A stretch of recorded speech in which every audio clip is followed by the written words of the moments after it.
Good morning, everyone. I'm happy to present the Great Rock of Naquane in Valcamonica. The first part in a series, The Discovery and Research History, by Andrea Arcà. Let's first see where the Great Rock of Naquane is located. We are in the southern part of the Alps, in Lombardy. Valcamonica is located to the east, on the border with the province of Trento. It runs along the course of the Oglio River, which flows into Lake Iseo to the south. Sitting in the municipality of Capo di Ponte, within which the Naquane Rock Engravings National Park was established. It is the most important rock art park in Italy, and one of the most important in the world. Inside the park, the Great Rock stands out. It can also be seen by satellite, next to the farmhouse called Casa del Parco. The Great Rock is 36 meters in long and 14 meters wide. The Naquane Rock Engravings National Park was established in 1955 by the Lombardy Superintendents for Antiquities, which later became the Archaeological Superintendents. The park was created mainly thanks to the work of Mario Mirabella Roberti, who was then Superintendent of Antiquities in Milan. We can see him in the photograph, but also thanks to the work and project of Emanuele Suss from the Museum of Natural Sciences in Brescia. We see him crouched on a rock in Valcamonica, focused on studying its incisions. Here is a letter, written and sent on April 30th, 1954, by Superintendent Mario Mirabella Roberti, addressed to the Ministry of Education.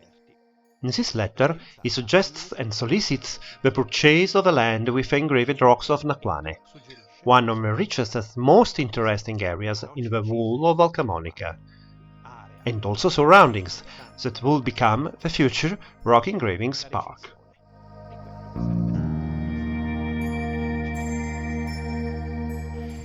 Today the park is state-owned, managed by the Regional Directorate of Museums for Lombardy, Ministry of Heritage and Cultural Activities and Tourism.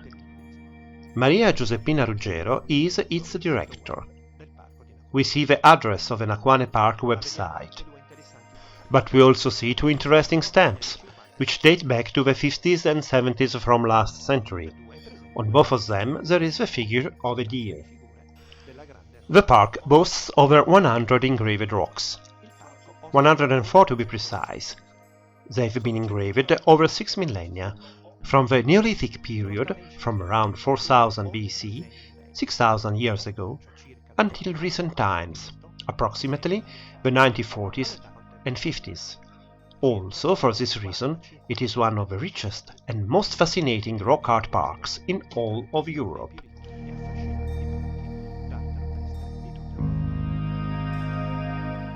Inside the park, rock number 1, also called the Great Rock for its size, is the best known and the most visited.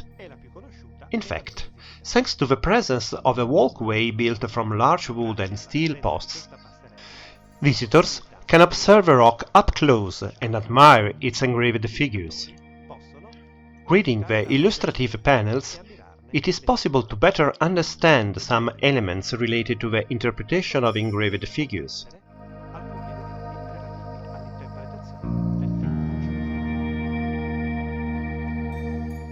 The walkway was installed in 1978, on the suggestion of Giovanni Battista Ruggeri, a memorable custodian of the Naquane Park.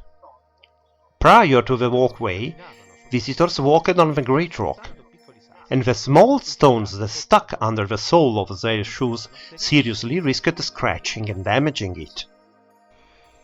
In the archived documentation of the Milan Archaeological Superintendents, we can see the Great Rock and some stages of the installation of a walkway. In this document, drafted by hand, we also see a series of notes relating to the materials used for the construction of a walkway. Giovanni Battista Ruggeri's father, in 1926, had bought the land containing Naquane. These lands, according to a historical cadastral map, were located in the Naquane district. Ruggeri's father bought the land from the Agostani, an illustrious family from Capo di Ponte.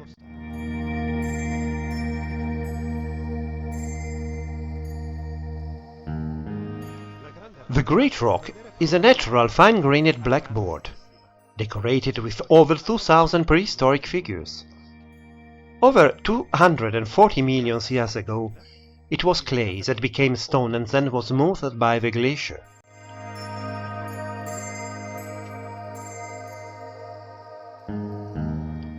We see a part of Sector G, along the north area, flanked by the walkway.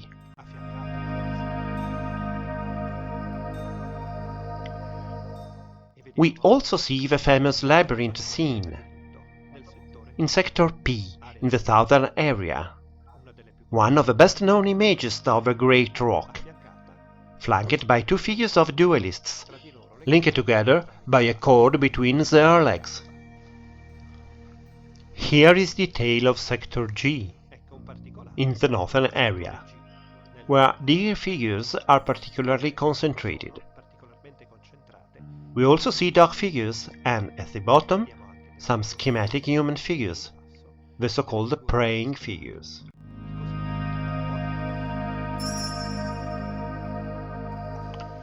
When was Valcamonica Rock Art discovered? 1914. Among the pages of a Guide of Italy, published by the Touring Club, we can read a first phrase, however very short, telegraphic, attributed to Gualtiero Lang. In Cemmo, two big rocks with sculptures and graffiti, similar to the famous ones of the Lake of the Marvels, which is in the Mount Bego area. 1930. First academic publication, edited by the Piedmontese anthropologist Giovanni Marro, was on the Cemmo Boulder No. 1. However, the publication reports a communication presented in December 1929, Zoomorphic Rock Art in Valcamonica. We also have the first drawing, which reproduced the figures engraved on Cemmo Boulder No. 1.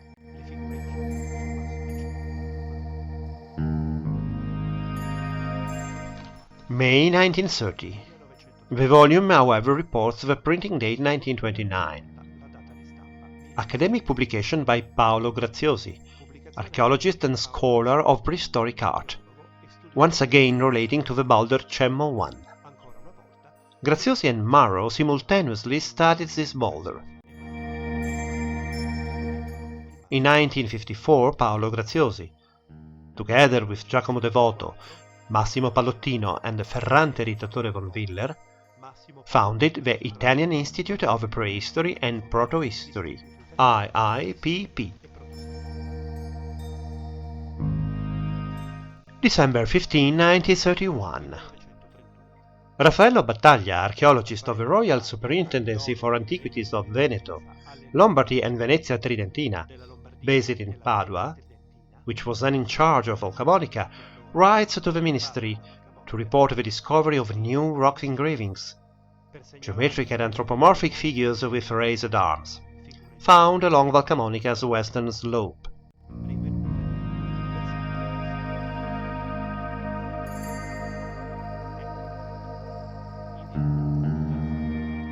Here is the letter sent by Raffaello Battaglia from the archives of Milan's Archaeological Superintendence.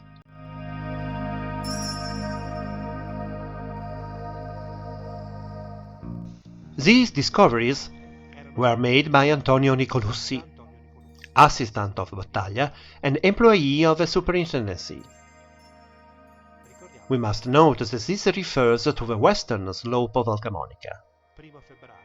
February 1, 1932, Nicolussi presents the sketch of a hut figure located about half an hour's walk north of Cemmo.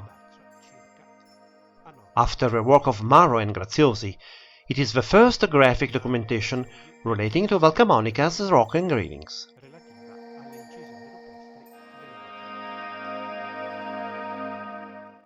January 1932. Giovanni Marro finally discovers the rock engravings on Valcamonica's eastern slopes. We see a photograph published by him, representing the Naquane area, of which we are interested. We can read his words. I then asked myself the question of whether it had not been expected also on the left slope of the Olio a similar rock engraving activity. Such research was not long in being crowned with good success. The engravings are found distributed in the area between the river to the west, Capo di Ponte to the north, Cimbergo to the west, and Nadro to the south.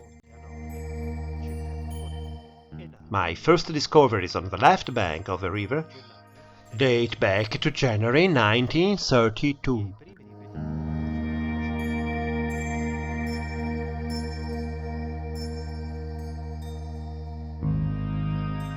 We can now finally answer the question: when was the Great Rock discovered? We are in the early month of 1932. As we have seen, in this period Giovanni Marro explores and discovers the engraved areas on Valcamonica eastern slopes, including the Naquane area. Here is a photograph of the anthropologist and psychiatrist of Limone Piemonte, who in 1926 founded the Institute and Museum of Anthropology at the University of Turin.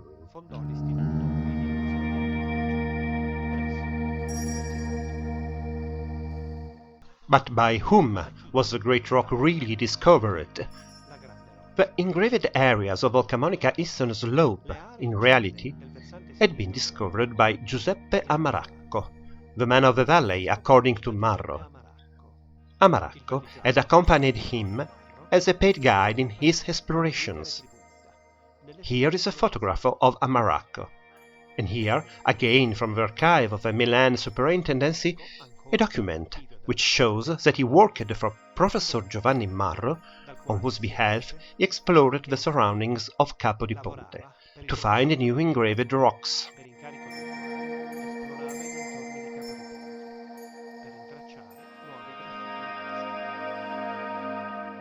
All this is also demonstrated by the list of guided tours, which Amaracco provided in the early months of 1933, paid for by the Superintendency. We can also see some of the fees. For example, January 12, 1933, he was paid 30 liras.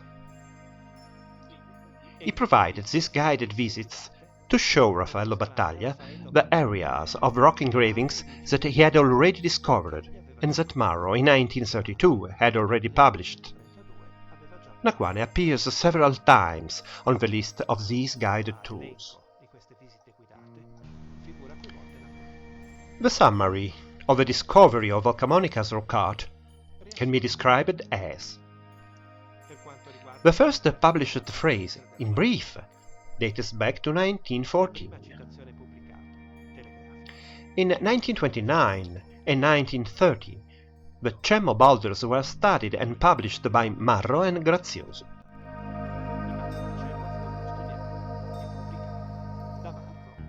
Here is Graziosi, and here is Marro.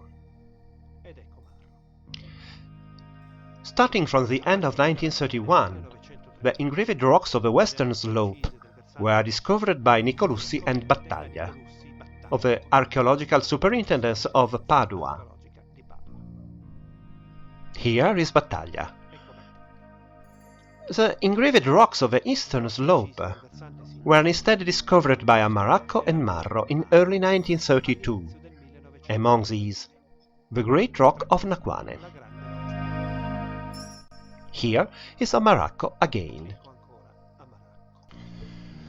There was a profound academic and institutional clash in this phase of the discovery of Valcamonica Rock Art between the Museum of Anthropology of Turin, Marro, and the Archaeological Superintendence of Padua, Battaglia. The discovery of the main engraved areas of Valcamonica was performed in the winter months, not by chance but because this is a period in which the grazing light best highlights the engraved figures. But how was the great rock discovered?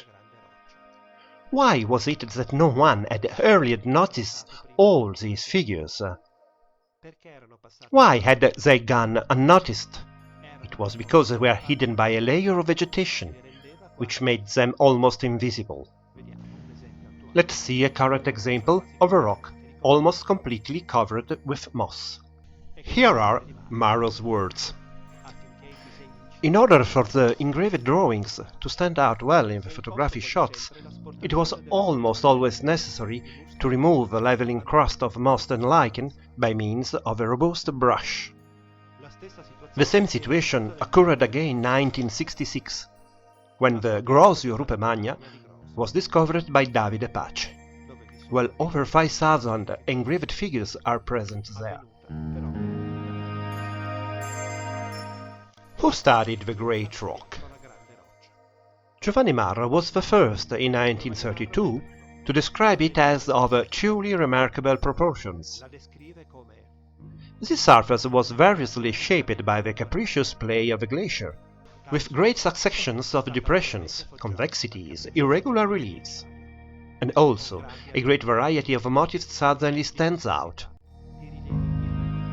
One can find very disparate designs juxtaposed, without any apparent mutual relationships, and here and there with overlapping figures.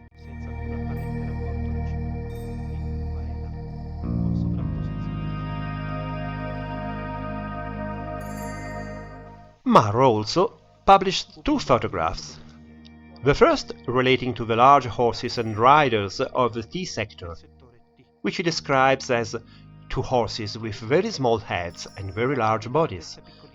They are the largest zoomorphic representation noted so far. He also publishes an image of famous labyrinth of sector P. First of all, you can admire a complicated circular design with a graceful decorative effect. Underneath, two little warriors seem to have their whole torsos covered with armor bristling with long spikes.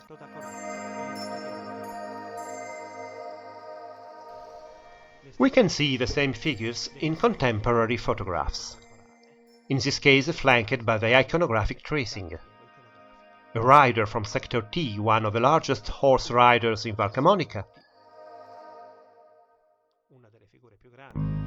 and also the famous labyrinth scene, flanked by the duelists, in Sector P at the southern area of the Great Rock of Naquane. Raffaello Battaglia was the first to create a well-founded archaeological hypothesis. In 1934, in the pages of the Etruscan Studies periodical, he proposed the fundamental comparison between the labyrinth figure engraved on the Great Rock and that present on the wine jug of the Tagliatella, Cerveteri, 620 BC.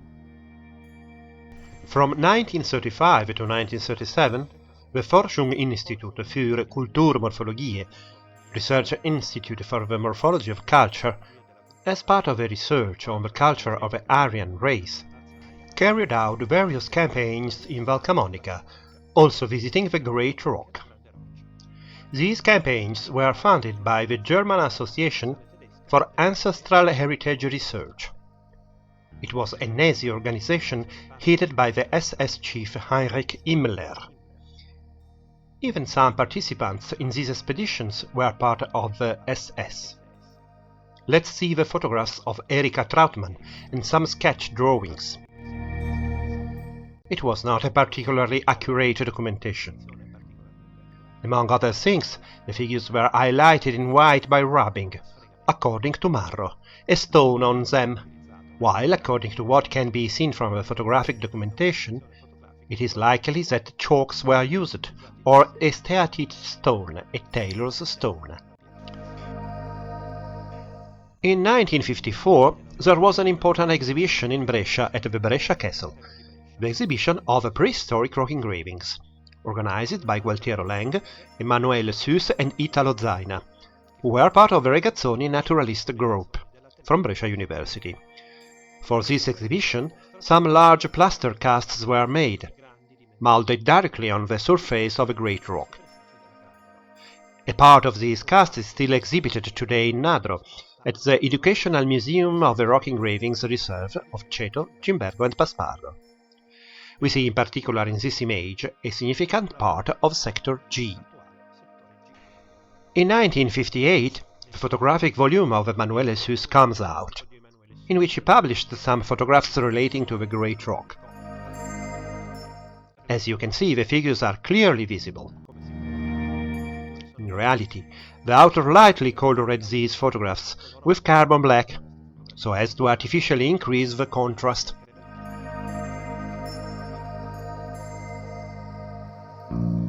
Who studied the Great Rock? In August 1957, Emanuele Anati, for his doctoral research, traced it in 10 days. He was helped by 5 assistants, including his father and Giambattista Maffesoli. We see them respectively in the foreground and in the background of the photograph. Anati brushed the surface, highlighted the figures by treating it with white tempera, traced them by contact on sheets of greaseproof paper. We see the sheets fixed on the rocky surface, and he photographed all the engraved sectors. We see in this detail a photograph of the current sector G of a great rock. In 1960, Anati published the results of his study in the volume La Grande Roche de Naquane, the only monograph published to date on the subject, a very detailed work.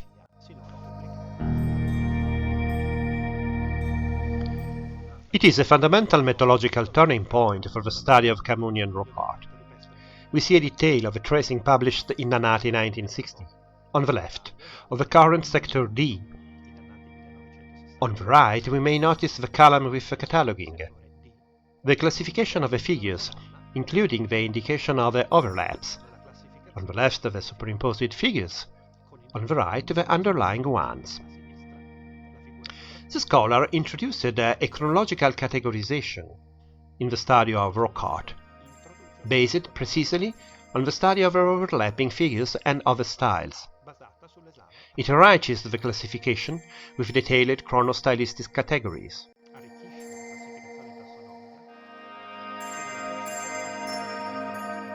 It must be said that the published tracing, which presents some perspective distortion, was at least in part obtained from the photographs of a painted surface.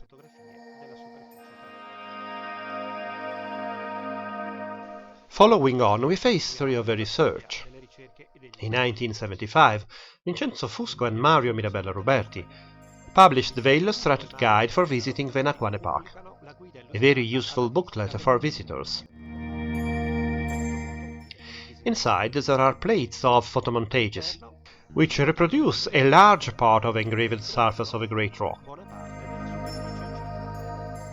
Here we can see the image, a collage of photographs, which reproduce the large part of the current sector L.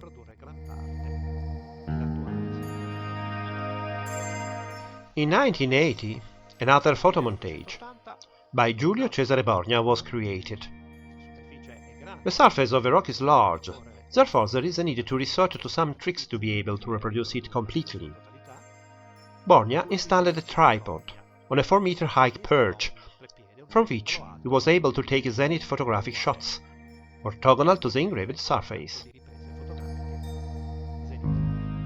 We see almost all the current sector G, H, I and L, north area of a great rock.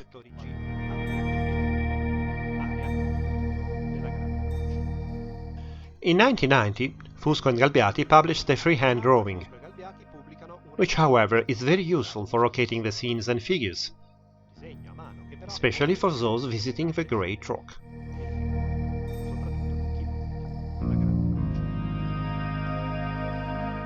In 1998, Raffaele De Marinis produces categories for the Iron Age phases, the so-called fourth style, from the 8th to the 1st century BC. It is still currently one of the most complete and detailed publications to frame the Iron Age phases of Valcamonica Rock Art, from an archaeological and chronological point of view. In particular, the archaeologist relies heavily on the figures engraved on the Great Rock for the definition of the first subphase of the Iron Age style, the so-called proto-naturalistic style. Raffaele de Marinis defines the Great Rock as the most magnificent example of rock art in the whole Alpine area.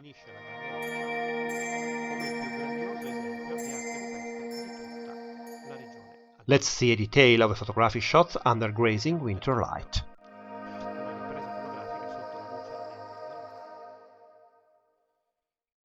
And again, concerning the research history, from 1989 to 1994, Angelo Fossati, Mila Simões de Abreu, Elena Marchi and Emanuela Tognoni traced a number of figures and particular scenes. In these iconographic tracings, we see some details of Sector P, one of the most important of the Great Rock, which were used for the explanatory panels installed alongside the walkway.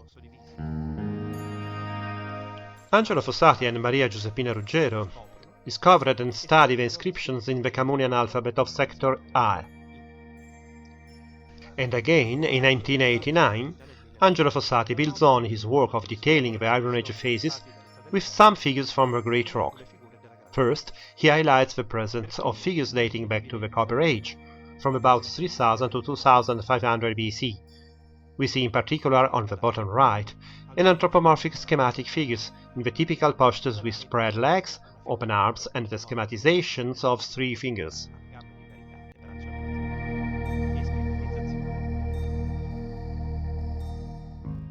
From 2008 to 2015, Andrea Arcà records in full and studies the Big Rock. We see the full tracing on a very small scale, all sectors are included. We also see Andrea Arcà, who is speaking now, focused on tracing the engraved figures. This recording work will be described in one of the next videos of Valcamonica's Rock Art in 20 minutes. I thank you, and goodbye.